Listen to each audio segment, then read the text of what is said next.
Okay, starting again. Good afternoon, colleagues. Welcome to this meeting of Inverclyde Council's Policy and Resources Committee. This meeting is being held remotely and also in person and will be filmed and recorded for live and subsequent broadcast available through the Council's website. Council is a data controller under the General Data Protection Regulations and the Data Protection Act 2018. We broadcast and record Council meetings to fulfil our public obligations and enable members of the public to observe the democratic process. Data collected during the process will be retained in accordance with the Council's published policies available through the Council's website. Members of the Council are reminded to follow the Council's established meetings protocols, including around the use of the chat facility, that comments made in the chat facility are visible to all participants in the meeting, which may include members of the public who also receive invites to the meeting. So, item 1 on the agenda is apologies, substitution, and declarations of interest. Convener, we have apologies from Councillor Law and no substitute. So we'll move to a roll call. The following councillors, please indicate if they're present at the meeting. Councillor Armstrong. Present in the chamber. Councillor Curley. Present in the chamber. Councillor McKay. Present in the chamber. Councillor McCluskey. Present in the chamber.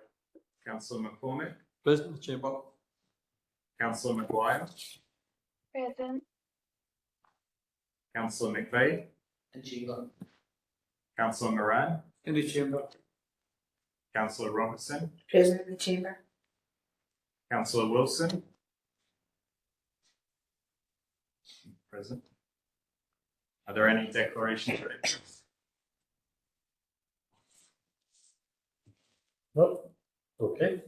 So we do have an item 15 which was issued separately. My intention is to take item 15 after item 13 before we go into private sector life before we happy with that. Yeah. Okay, thanks for that, colleagues. So that takes us on to items 2, 20, Policy and Resources Committee and the General Fund Revenue Budget Update. Angela's going to speak to that. Thank you, Convener. This is the last revenue update report for 23-24 to the committee until the outturn report in August. Gives an update on the committee revenue position. It gives an update on the earmarked reserves, the general fund position, the general fund earmarked reserves, the general fund reserves, common and the common good. For the committee position, there is an underspend reported at this point of 570,000, which was in line with what the report was to the last committee. There's not much movement. The general fund position is reflecting an overspend of 601,000, with the main movement there in relation to the Education and Communities Committee. Also just want to highlight that the reserves at this point are being projected at 364,000 over the £4 million minimum balance that we're looking for. Also just want to highlight in the report Appendix 9, which is a new appendix to the report, which has given us an update on the work stream savings that were approved as part of the budget setting process. Going forward in committee reports, we intend to bring that forward to the reports as well. I'm happy to take any questions, or Alan can help out if you have any questions. Okay, thank you, Angela. Any questions? Elizabeth, Councillor Robson. Thanks. The question really relates to the conversations and discussion that we had at the Education and Communities meeting, where we discussed the sort of financial position of the committee at that point, and suggested that we may want to do a referral to audit in terms of process, but we weren't clear. There was no clear guidance on the time as to one, how that could happen, and two, when it could happen. I don't really want to wait until the next Education and Communities Committee to get an update on that, and I just wonder if we can get some clarity. Please. Through yourself, Convener.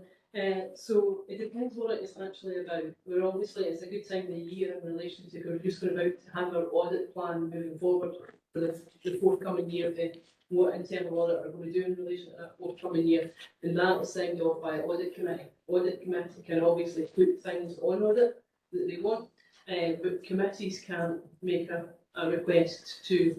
I think you've obviously got representation on audit committee, but it doesn't come from committee, it comes from the audit committee. As it is, we as a corporate management team, before it come in, I want to say tomorrow, but it might be next, is it tomorrow? Next week, next Wednesday, and we will put on an audit and a request in relation to audit and looking at finance and the monitoring processes so that we can get some assurances that the right processes are in place. Okay, thank you. Rick Buchan? Just to say thank you, it's like it's just we didn't have that clarity at committee, so it's helpful to have it now. Thank you. Okay. Anything else anybody wants to raise? No? Okay, maybe a recommendation? Okay, just to let you know that Councillor Wilson is having some IT issues and is trying to join us. I'm sure he won't mind us continuing in the meantime. Okay, moving on to item 3, Policy and Resources Capital Budget and Council 2020. Thanks, Convener. This again is a standard report that reports the committee's own capital programme, which is on budget and with all the spend almost through by the 29th of February, at the time the snapshot was taken. Overall, the capital programme is within tolerances, but I would highlight the committee to note that the figure of 0.43% that appears in paragraph 1.4 and paragraph 3.9 should actually say 4.3%, not 0.43%. In 23-24, there is a net advancement of 1.2% being reported, which is an improved position from the April report. The next report to committee will cover the 2024-2028 capital programme with 23-24 dropping off, and I'm happy to answer any questions. Yeah, thank you, Alan. Any questions from members? No? We'll get your recommendations. Okay, thanks for that. Moving on to item 4, which is the finance services update again, Alan. Thank you, Convener. This, as you know, covers a wide range of matters and progressed by the service for myself. Specifically, I would highlight the council tax one-off credit delivery, the next steps in respect of the move to universal credit in the attached letter, which is Appendix 1, an update in terms of the annual accounts closure, and finally, committee approvals sought to allow myself to develop options along with my peers in Western Berkshire and Renfrewshire Council for the potential wider shared service with internal audit, and I would obviously report that back to the appropriate committee at the appropriate time. Okay, thanks, Alan. Any questions or comments? Elizabeth? Thank you. Thanks for bringing me in again.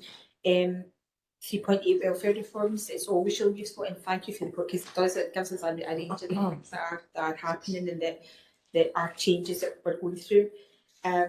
We always get really good information in terms of the process changes from migration to universal credit. It's been staged, it's been phased, it's been different people that have migrated over time, and I think the process has been really well reported to us. I'm just wondering if we gather any information about the story of this, the kind of human side of it, how people have actually experienced that migration, because I know anecdotally that people have expressed some concern about it or anxiety about how it's going to work for them, and I just wonder if we can get a sense of the sort of human story of how these migrations have happened in Inverclyde. Oh, New Convener. Obviously the council is more on the periphery of these migrations because it's been dealt with by the DWP. But I'm happy to bring Tracy in, but I imagine through the likes of the Financial Inclusion Partnership, you get a sense regarding the feedback that the breadth of organisations that form part of the Financial Inclusion Partnership that are addressing the challenges as you know, all the credit that you gave there, Councillor Robson, goes to Tracy. She does all the hard work around universal credit and the welfare reform side of things. So Tracy, if I can bring you in, if there's anything you can add, thank you.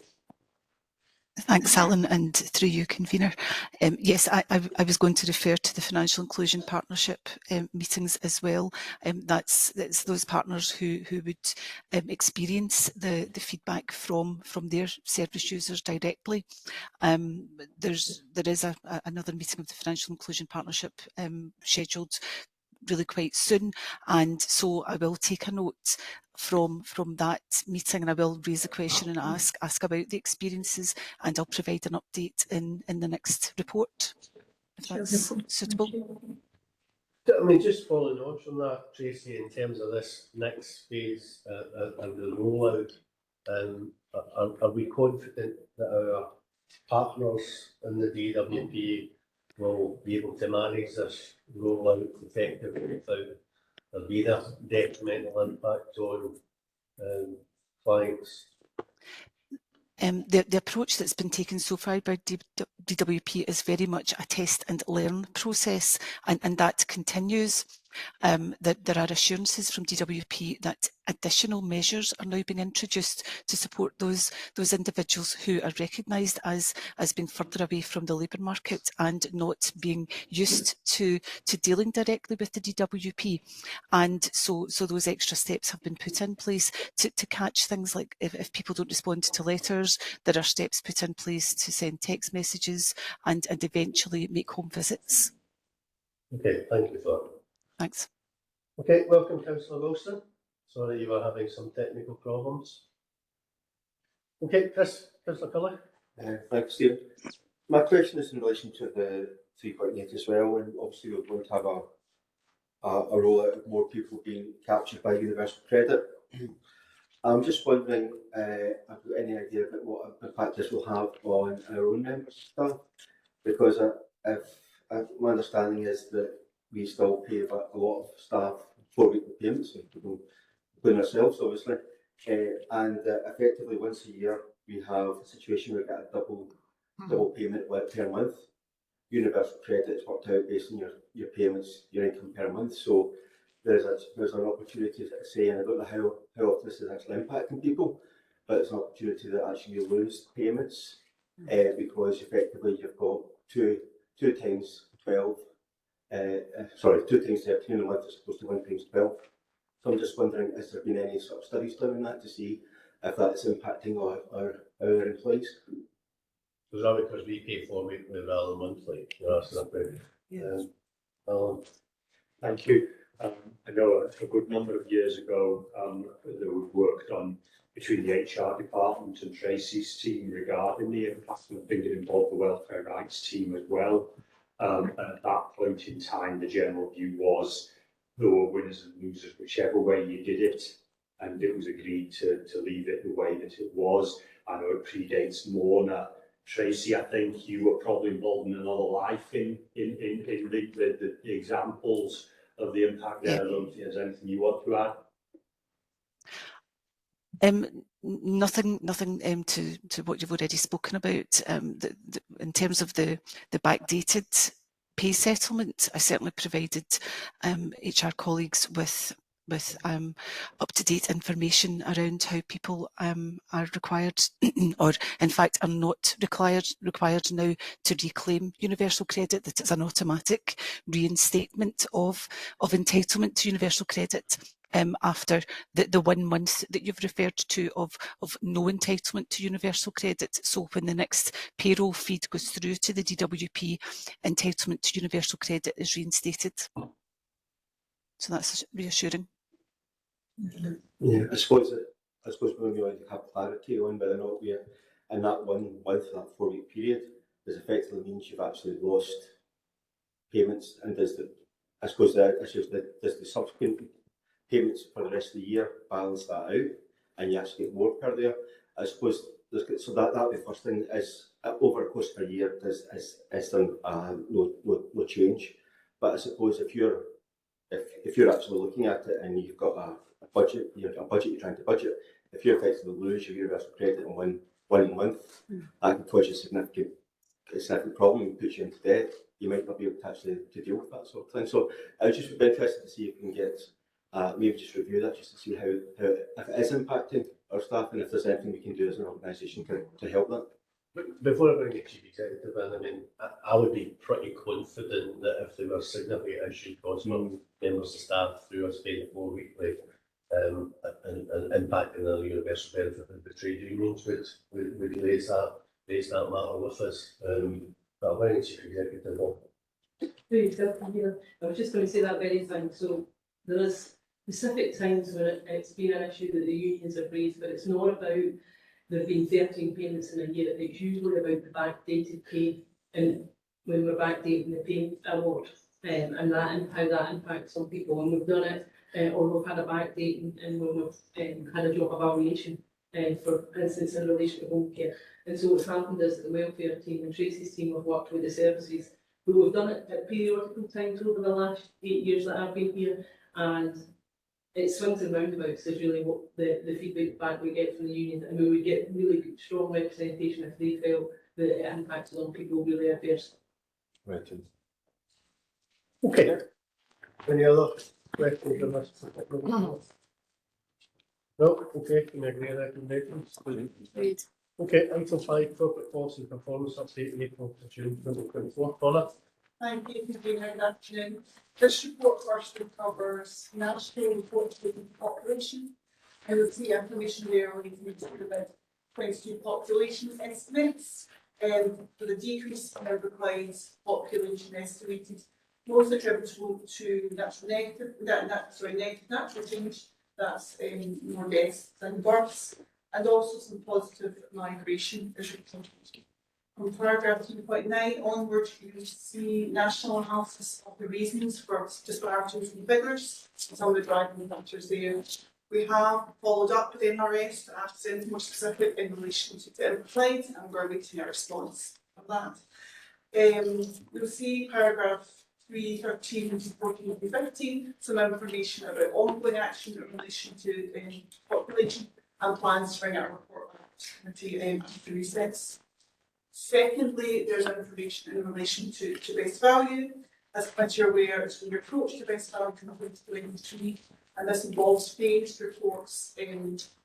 We anticipate our controller audit report for Everglades will be in a later phase at the earliest August 25.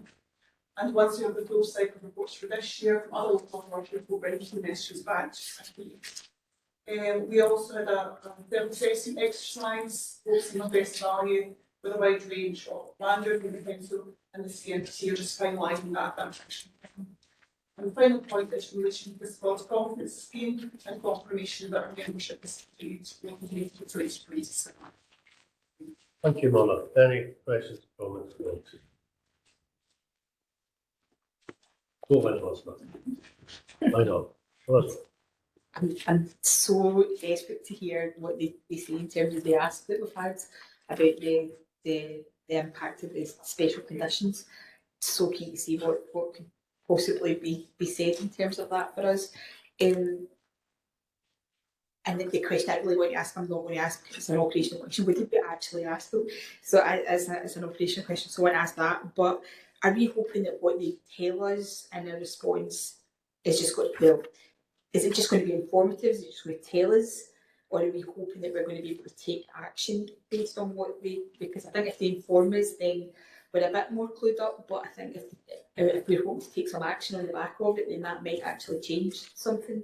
So I don't know what our expectations are in terms of the response. Thank you, Jamie. I understand there's been ongoing dialogue with NRS over a number of years, particularly around these challenges and issues in terms of reporting. Obviously, it would be helpful if we can get more information on, what the challenges are in terms of the arithmetic, in terms of the measurement, to better understand how we can work with NRS so that our population estimates are more accurate on an ongoing basis. I don't know if colleagues have been more involved in the previous years and we want to add to that. Thank you. Oh, thank you. Yeah, I mean, at its simplest, for the last 20 years, Inverclyde's population has been understated in the interim years. Yeah. And officers just want to understand why. We can understand there'd be the certain years where every council has to take a share of being underestimated, but why are we always underestimated? It seems to be the bit that we don't understand, and we can understand we are a very small part of Scotland, only 1.5%. So numbers don't need to move that much, at the national level for us to be impacted. But it's the question, the sort of direct question we're asking is why us, and why consistently us? And that's the thing that Mona and Karen are seeking an answer to. I don't think it'll be special populations, but I'm not sure what the answer is. I suppose the issue is about population consistently underestimated, the density we've been losing out in significant. Absolutely. So, Which was going to be my kind of second point, is if that is proven to be the case and we're able to demonstrate that, then are there representations that we can make to remediate that? You know? well, Thank you. The one thing to bear in mind is over the vast bulk of this period, the funding floor has operated that has protected councils like Inverclyde, whose share of the Scottish pot is going down due to changes in population and reductions in population. So if there hadn't been the floor, absolutely, but because there's the floor, my concern, and I'm not the population expert, my concern is if Inverclyde's projected population is understated, what other policy decisions are made on the basis of an underestimated population that may lead to impacts on other public service provision within Inverclyde, and that's more of a concern for me. I would have to say Inverclyde's population, let's say in 15 years' time, is estimated to be 5,000 lower than it's actually going to be, then what will that do to other services that are provided within Inverclyde as well? And that's something that officers need to keep an eye on, whether it's from a school perspective or whether it's from a funding perspective or whether it's through some of our partners' service provision as well. so we really need to get to the bottom of this, we can. Yeah. Okay. Councillor Armstrong. Thanks, convener. There's an intriguing sentence at 3.14, and I just about a positive recent meeting with Tom Arthur at MSP, and I just wondered if there's any more detail available on that meeting about anything going forward coming out of the meeting. If there's just any more information that could be given. Well, the meeting arose out of a letter I sent to Emma Roddick, the MSP who was in charge of the population plan, on the back of the announcement of funding for various areas. And the response came from Tom Arthur, who obviously is fairly local, an Renfrewshire MSP, saying that he was in charge of the urban part of the population plan and Ms Roddick was in charge of the rural part of the plan, and he offered a meeting. So myself and the Chief Executive have had an online meeting with Tom Arthur, which is a positive meeting. And what we had agreed to do was to follow up with a face-to-face meeting. Unfortunately, it was scheduled for this week, but unfortunately the election has intervened. So we're now trying to arrange for a face-to-face meeting sometime, hopefully in July, for further dialogue. Specifically in the letter came from Tom Arthur, he mentioned the funding available for this post, and officers are currently trying to work with the government to work out exactly what the role of the post would be and how much funding I suppose we need to contribute towards the post as well, and that will be part of the further report back. Tom Arthur has now joined the Inverclyde Task Force as well, as a result of the fact that Richard Lockhead, who's the Minister on the task force at the moment, is unfortunately ill at the moment, unable to attend the task force meeting. So hopefully sometime in July we'll be able to get a meeting with Tom Arthur and see how we can work with the government to take forward this particular agenda. I think that the funding for the post is a recognition that in terms of mainland authorities, Inverclyde's population challenges, probably the acute end of challenges, but we need to get a bit more detail in terms of what exactly that post will help us do. So we'll obviously report back to there is a meeting of the committee in August, so we can do a further update to in August. Thank you very Hopefully much. that's helpful. Yeah, thank you very much. Okay, any other questions or comments, colleagues? No? You agree with recommendations? Good. Okay, thank you. Right, that takes us on to item 6, Policy and Resources Committee Delivery and Approval Plan 2023-26 Annual Refresh and Performance Summary since 2024. Oliver. Thank you, Convener. The purpose of this report is to go back briefly in terms of performance for the previous 2011 improvement plan and to present a refresh plan going forward. You'll see reference to previous performance reports that the Commission received during the course of the year, and the first one that was completed in March. And an overview of actions is provided in terms of complete, ongoing and established. There's some information from 3.8 onwards in relation to key performance and engagement performance as well. Appendix 1 to your report contains an action tracker, so that shows you what's happened to each of the actions, as well as what's complete and what's been carried forward, any amendments made. And Appendix 2 has been version in terms of the updated plan going forward. And it's anticipated that we will report on delivery of the plan to every second meeting of this committee.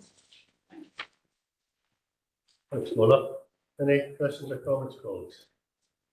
Margaret, Councillor first. Thanks, Davina. It's just on the risk register, the reduction in the partnership risk that's gone from 12 to 9. I note in the report it said 3.16, it's been reduced to reflect a strengthened approach to managing arrangement with external partners. I was just wondering if we could hear more about that, just in terms of get some assurance on why this has been reduced. Thanks. Mona? Thank you, Convener. I remember bringing Alan as well, because he's led on this bit of work. So certainly through the CMT, we're going to look at our relationship with external organisations and for strengthening how we report on and analyse performance. But Alan might want to provide a bit more detail in relation to the process for that. Thank you. Alan? Thank you, and I'll start by saying that this obviously represents the key partners for the Policy and Resources Committee, as opposed to most of the key partners sit under other committees like education communities that have been highlighted in the meeting, etc. But I think it reflects the journey that we've gone through with the governance of external organisations that this committee oversees, where we've gone from an appendix that we talk about 80 organisations on that we didn't really have formal contractual relationships with, and we didn't have regular liaison with in a formal way. Now, I think at the last report, we're down to about 12 or 15 organisations. And so there's far more are now in formal contractual arrangements. We go through tenders, we do financial checks, there's supplier meetings, there's all this sort of stuff going on, which means that we're far better sighted on any issues. So there's less risk. Obviously, this risk increased during COVID, where income streams and funding for some of the partner organisations was severely impacted as well.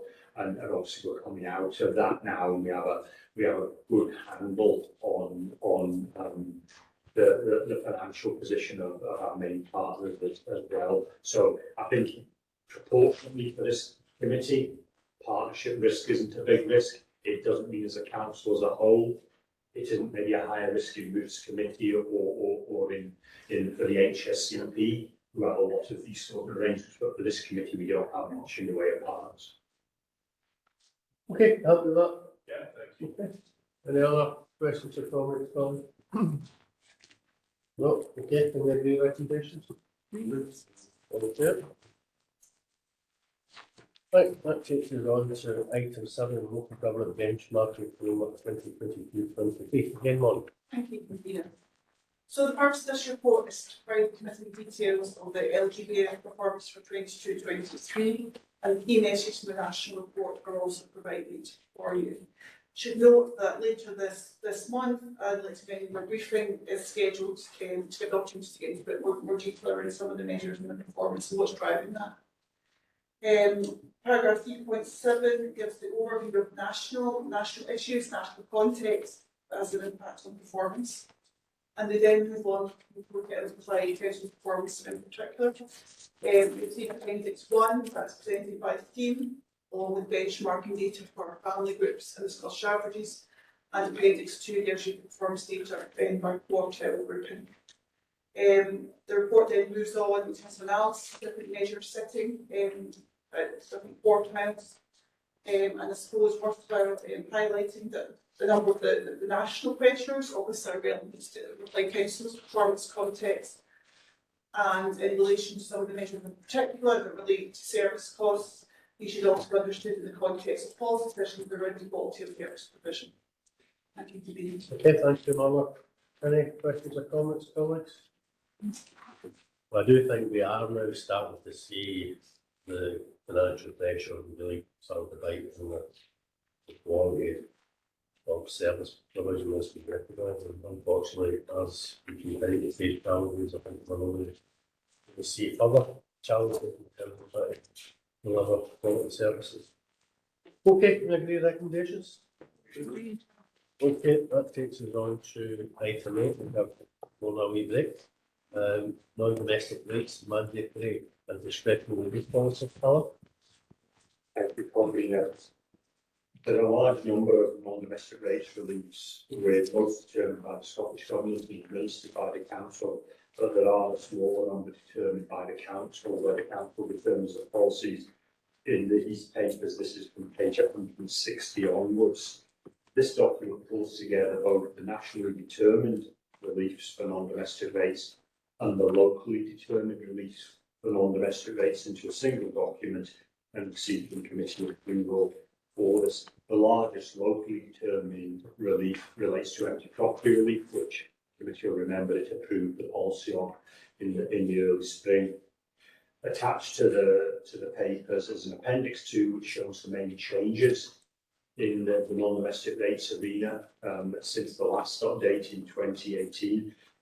There are far more changes in non-domestic rates than there are in council tax and things like that. It's a very specialised area, and I'm very grateful to Tracy and Colin Will and her team who keep a tab on these things.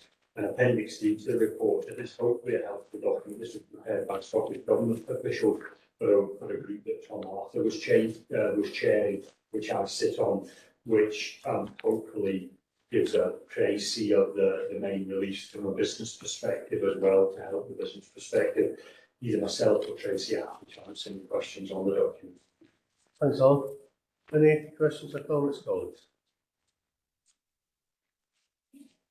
No, well, happy to move the recommendations. Thank you. Okay, the break wasn't very long, Mona. Item 9, draft British Sign Language Plan 2023. Mona. Thank you very much. So this is our local and applied council version of the BSL plan. There is a statutory requirement for us to produce this, which was the timeline in which we started. It's already published online, but not subject to approval of this committee. We undertook engagement with local BSL users to inform this plan and the structure of it mirrors the national improvement actions. So looking for approval of this plan. Okay, thanks, Mona. Any questions or comments, colleagues? No, okay, happy to do the recommendation. Sure. You know, track down here, it's quite possible. Right, yes. Moving on to item 10, update and Inverclyde anti-poverty initiative June 2024. Tony is going to speak that report. Tony.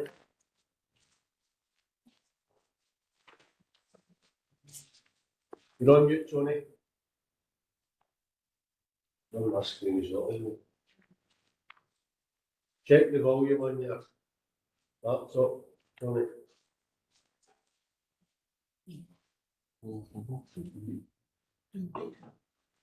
You're definitely on mute now.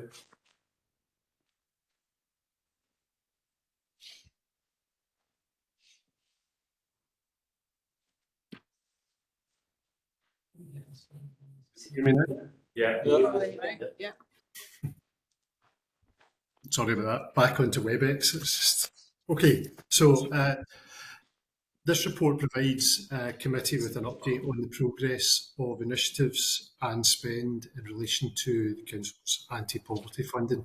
The report also provides information on related initiatives that are not coming out of the anti-poverty fund as well. Also in the appendix, it provides the financial information in relation to the fund and also reflects some of the decisions taken as part of the budget programme in relation to some of the initiatives which have been added into the budget, and it just shows now got an unallocated EMR balance of £774,000. So happy to take any questions on the report. I don't want to go through, I can if you want, but I don't want to go through all the initiatives that are there, but I can try and answer any questions that anybody might have. Okay, thanks for that, Tony. Any questions, colleagues? Tony, President next. Thanks. A couple of questions, Convener. Tony, can you tell what the spent to date on this and the iLives project is? I can't tell you that I can get back to you on the spend today, but I don't have it on me at the moment. Obviously, the 641,000 has been allocated to that, and it's registered as a commitment on this report. But I can certainly get back to you with the actual spend separate to this meeting, if that's okay. Yeah, okay, that's fine. And just on the statistics, you've engaged with 38 men and there are currently 9 engaging. Do you have any, can you give us any details on the outcomes of the 29 people who you're no longer engaging with?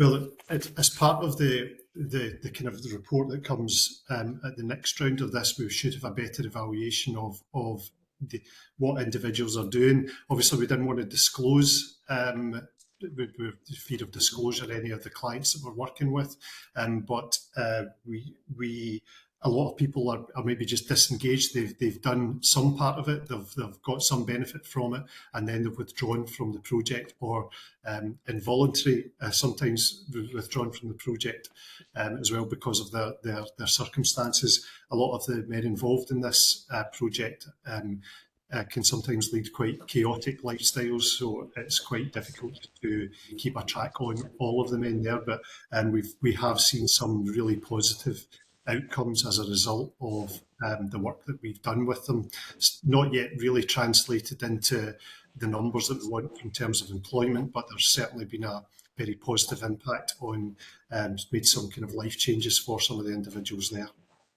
Yeah. Okay, well that's good to hear, Tony. I think for myself, I think this was a great project and very supportive. But again, money being tight, have we got any plans to review the project date and decide whether we continue or will we allocate the funds to some other very useful projects which are in here? Is there any plans for review? Kind of mid-term review, Tony? Yeah, so at the next meeting, at the next report, which will be due in the autumn, I think, probably for this, we will be coming to the end of the project at that point, and if the spend isn't there, then obviously we will take that back to firstly the corporate management team as the board for the anti-poverty funding, and look to see if we need to make any plans to reallocate some of the unspent funds at that point. Okay, thanks for doing it. Okay. Elizabeth, Councillor Robertson. Thank you. The question I've got is really just about the credit union development. Obviously, it's quite a big change that's we're now probably about a year-ish into, and I'm just wondering. Obviously, it still kind of states the intention within the report. But I'm just wondering again how is it actually transpiring? How are things in the credit union world, given that the merger is now quite well underway, just making sure that the intentions of there still being a strong local presence, it's still being a very locally based provision and means for people to be financially included is absolutely being realised and still transpiring for people in the area. Okay, Tony, can you provide any update on those mergers? I can certainly get more information on this to you from the HSCP, but I think at the time of the writing the report, certainly that it was the right move, right way. It was the right move to proceed in this way, and I'm not aware of any significant difficulties at that point. But certainly it is quite a new development, so we'll come back to you either in the next report or I'll try and get something in the interim to you, Councillor. Okay. Any other questions? So just in terms of the funding, Tony, there is this balance of 774,000. Now that is the last salary until the end of this council term. So I think it would be useful for the officers group to look at how we would use that funding most effectively over the next 3 years, and come back with proposals to committee. Yep. There are plans in place to bring that back to the next on the next report, convener. Okay, thanks. Okay, happy to take any recommendations. Okay, that takes us on to item 11, leadership development. Ruth's going to speak to that report. Ruth.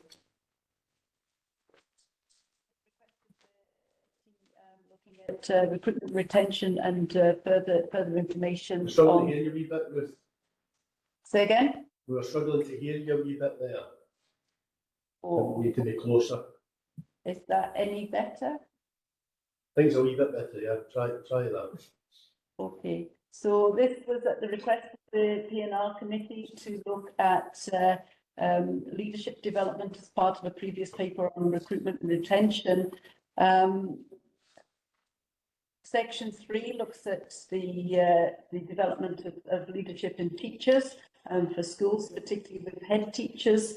And it's worthwhile knowing that in the last 2 years, we've had internal appointments of just over 2/3 of our head teachers to schools. Section 4 looks at the beginning of Section 4 looks at the leadership course that was held from 2018 to 2019, again with a high success rate, so that the people who attended, a lot of those went on to either temporary or full-time promoted posts. And the last one is looking at the ongoing development, leadership course of 2023, the one that we most recently ran. Again, after the COVID pandemic, it allowed for staff to come back and to develop their leadership skills. And 4.6 onwards looks at the ongoing developments and requests for leadership. So hopefully a very positive paper shows all the initiatives that have been taken forward to not only develop our leaders in the current posts, but for the next posts too. I hope you could hear that. Yes, thank you. Okay, any questions for Elizabeth? I think you probably asked for that extra information from Emily. Yeah. Or was it a combination of you and me? That's okay, we're happy to know that. Thank you, Rick. Yes. Okay, that takes us on to item 12, a remit from committee, external condition surveys, remit from Environment Consideration Committee. Eddie's going to. Yeah, thanks, convener. The report that was considered by the Environment Regeneration Committee covered the refresh of the corporate asset management strategy. The report highlighted that the council is at the end of a period of significant investment across the majority of the different asset strands, and that has resulted in a huge improvement to those assets over a period of some 15 years or more. Over the life of the proposed strategy, the main activity will relate to reviewing the operational asset base and any opportunities for reducing that, plus there's a need to develop new plans for each of the assets areas that identify the funding and resource requirements over a longer term. The remit to this committee related to approving funding from the capital programme contingency for the progression of the 5-yearly external condition surveys of all property assets. These surveys will be used to inform the overall review of the asset plans and will provide an indication of the investment required over a 10-year period for each asset. I'd ask that the committee approve the recommendations, and I'm happy to answer any questions. Thanks, Eric. Any questions, colleagues? No, happy to agree with the recommendation. Yes, agreed. Okay. Right, moving on to item 13, Warren Police we've got here. Human Resources and Health and Safety Policy Update, and there's quite a number. Smaller. Thank you, convener. As committee will reflect, you approved a schedule of reviewing policies over the next few years, and this is a product of that. So you will see there are seven policies pending for your approval, please. Appendix 1 hopefully helps focus in what changes are. There's not significant changes to a good number of policies, and to reassure you had excited consultation with training with colleagues around these as well. Thank you. Thanks, Marla. Elizabeth, there's one else. Thanks, it's not really a face, it's just a thanks for doing all this. It's a proud of work, but it's really useful when you look at what the policies are covering there. Then it really is about the sort of well-being of our staff, their ability to do their jobs safely, well, and being able to kind of done any issues that they've got. So really thanks for doing it, and thanks for doing it in consultation with trade unions as well, to make sure employees' voices are heard.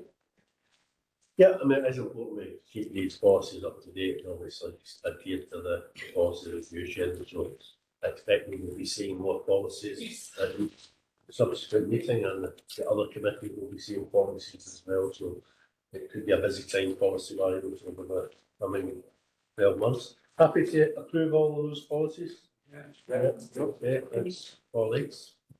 So before we get into private business, we're going to take item 15, which is the FPC's 2024-25 negotiation. Monica's going to speak to that report, and they will update on other pay negotiations as well. Mona.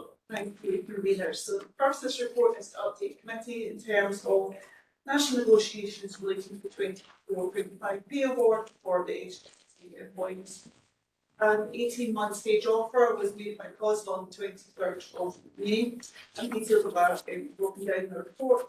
And that amounts to 3.22 uplift in 24-25.